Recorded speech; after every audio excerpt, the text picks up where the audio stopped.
নমস্কার, আমি সুমনা বাগচি। সময় আপডেটসে আপনাদের সকলকে জানাই অনেক অনেক শুভেচ্ছা এবং ভালোবাসা। আশা করি সবাই ভালো আছেন, সুস্থ আছেন, মনের যত্ন নিচ্ছেন। আজকে যে বিষয়টা নিয়ে আলোচনা করব সেই মেইলটা আপনাদের কাছ থেকে এসছে আর কি, যে বাচ্চাদের মধ্যে যে বিশেষ বিষয়টা দেখা যায়, মেনলি আর কি ইনফ্যান্ট স্টেজে আর কি বাচ্চারা কথা শুনতে চায় না এবং ভীষণ মারধর করে, মানে গায়ে হাত তুলে ফেলে। আচ্ছা, এই বিষয়টা মানে অনেক ক্ষেত্রে অনেক বাচ্চাদের মধ্যেই দেখা যায় যে অনেকে খুব গায়ে হাত তোলে, বন্ধুদের মারধর করছে, ইভেন বাড়িতে বাবা মার গায়েও হাত তোলে। আচ্ছা, এই বিষয়ে কথা বলতে গেলে আমাদের কয়েকটা বিষয় মাথায় রাখতে হবে এবং সেটা খুব গুরুত্বপূর্ণ কয়েকটা বিষয়। সেটা হচ্ছে একটা ইনফ্যান্টের ছোট বাচ্চা, মেনলি ছোট একদমই টডলার ধরি, সেই স্টেজটা খুব সেন্সিটিভ স্টেজ, খুব ফ্রাজাইল একটা বলা যেতে পারে। তাদের খুব যত্ন করে তাদেরকে খুব সাবধানে বড় করতে হয়। এবং এই গায়ে হাত ধরার ব্যাপারটা হচ্ছে যখন নিজের মনোমতো কিছু হচ্ছে না তখনই এরা রিয়াক্ট করছে। আচ্ছা, বাচ্চাদের ক্ষেত্রে যেমন ধরুন কিছু কিছু, যেমন আমরা যদি এটা ভাবি যে বাচ্চাদের সাথে আমরা কীরকম বিহেভিয়ার করি বা যেভাবে কথা বলি, সেটা হচ্ছে যে ওরা যদি কোনো কিছু বলে যে আমি এটা করতে চাই, তখন আমরা মনে করি এটা জেদ হয়েছে বা জেদের জন্য করছে, এটা আমরা ভাবছি। তখন সেটাকে আমরা স্ট্রেট কাট না বলে দিই।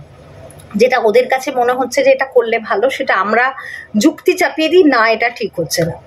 ওরা যদি বলে যে আমার এটা খেতে ইচ্ছা করছে, আমরা সঙ্গে সঙ্গে মা বাবা হয়ে বলবো না এটা করা উচিত না, খেও না। তো আমাদের কাছ থেকে এই না না না বিষয়টা যতবার আসছে তখন এদের মধ্যে একটা খুব স্বাভাবিকভাবে রাগ সৃষ্টি হচ্ছে। ভেবে দেখুন, আমাদের যদি কোনো কিছু বিষয়ে কেউ যদি না বলে, সব ক্ষেত্রে যদি মনে হয় না এটা খেও না, এটা করো না, একটা অন্যরকম একটা বাধাগত একটা জীবনযাত্রার মধ্যে আটকে দেওয়া হয়, যেখানে আমাদের কোনো স্বাধীনতা থাকে না, তখন এই জেদ রাগ বিষয়টা হয়। এবং তখনই কি হয় যে এই জেদ রাগের ফলে হাত পাত ছোড়া, জিনিসপত্র ছোড়া, কারোকে গায়ে হাত তোলা, এই বিষয়গুলো আসে। আর হাত তোলা বিষয়টা মনে রাখবেন যে এটা কোথাও না কোথাও বাড়িতে কারোর কাছে দেখা, মানে অন্যকে আঘাত করা। এই আঘাত করে আমি আমার নিজের রাগটা প্রকাশ করব, সেই বিষয়টা কিন্তু বাড়ির থেকে তৈরি হয়। বা স্কুলে দেখুন অনেক রকম এরকম বাচ্চা থাকে যারা হতে পারে এরকম বিহেভিয়ার করছে, এবং সেক্ষেত্রে হয় কি, তখন এই যে গায়ে হাত তোলা বিষয়টা বাচ্চারা শিখছে। ছোট বয়সে মুখে মুখে তর্ক করা না হলেও এই যে জেদটা চেপে যায়, সেই বিষয়ে বাবা মাদের কিন্তু খুব অ্যাওয়্যার হতে হবে। বাড়ির লোকের কথাবার্তা কিন্তু ছেলেমেয়ের মধ্যে ফুটে ওঠে। আমরা যেরকমভাবে কথাবার্তা বলি, আমরা যেরকমভাবে বিহেভিয়ার করি, কোথাও না কোথাও ওরা কিন্তু সেটা গ্রহণ করে। মানে সত্যি কথা বলতে একটা ছোট বাচ্চা মানে হচ্ছে একটা, ধরা যেতে পারে যে একটা মাটির দলা, এবং সেটাকে আমরা শেপ দিচ্ছি। একটা ছোট বাচ্চা সেরকমই সিচুয়েশনে থাকে এবং তাদের মানসিক ভাবনা চিন্তা সব কিছুই গ্রহণ করার দিকে থাকে। তারা সব কিছু নতুনভাবে ভাবার চেষ্টা করে। তো এই জন্য দেখবেন অনেক সময় ওরা মিথ্যে কথা বলে, বানিয়ে বানিয়ে কথা বলতে খুব মজা হয়। ব্যাপারটা হচ্ছে যে অনেক কিছুই যে এটা যে মিথ্যে, এটা এইভাবে না, কোনো একটা বিষয় দেখলো সেটাকে আরো সুন্দর করে ওরা বর্ণনা দিয়ে কিছু বানিয়ে বলে দিল।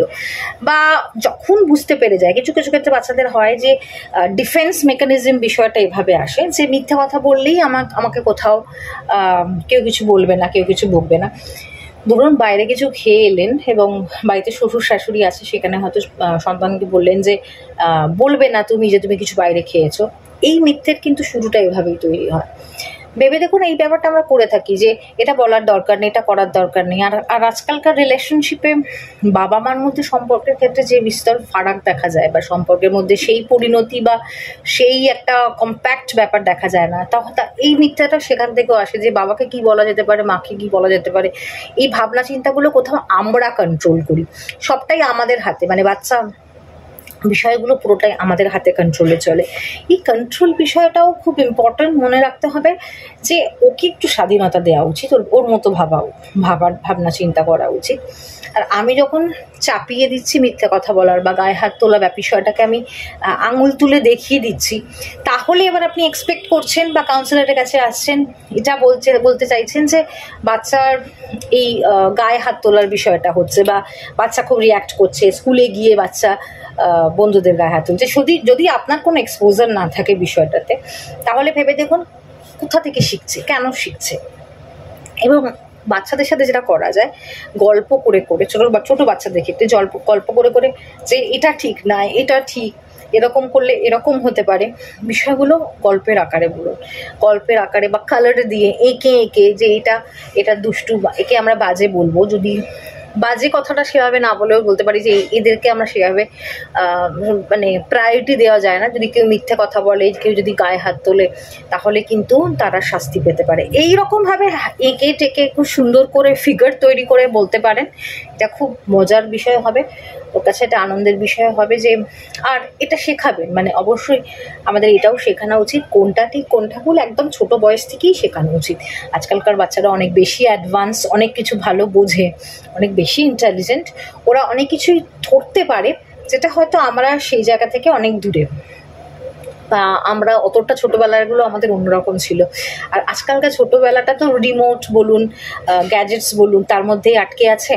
এদের শেখাটা ওরকম হবে না যেরকম আমরা শিখতাম, যদিও এগুলো আমাদের এখন প্রয়োজনীয় বলবো, এখন এই গ্যাজেটের যুগ, তাছাড়াও মানুষ থাকতে পারবে না, কিন্তু কোথাও হিউম্যানিটি, মনুষ্যত্ব, মানবিকতা বিষয়গুলো কিন্তু ওদেরকে শেখানো উচিত। এবং বাবা মাকে অবশ্যই বলবো, পরিবারের প্রত্যেককে বলবো যে আপনার ব্যবহারের পরিচয়টা বাচ্চার মধ্যে ফুটে উঠবে। আপনি যত রিয়্যাক্ট করবেন, আপনি যত বিহেভিয়ার খারাপ করবেন, আপনি স্বামী স্ত্রী ঝগড়া করবেন, গায়ে হাত তোলাতুলি শিখবেন, তখন কিন্তু বাচ্চার মধ্যে ওই বিষয়টা চলে আসবে। বন্ধুরা, এই ভিডিওটা খুব ইম্পর্ট্যান্ট, আশা করি আপনাদের ভালো লেগেছে, এবং যদি ভালো লাগে তাহলে অবশ্যই লাইক, শেয়ার আর সাবস্ক্রাইব করতে ভুলবেন না। নমস্কার।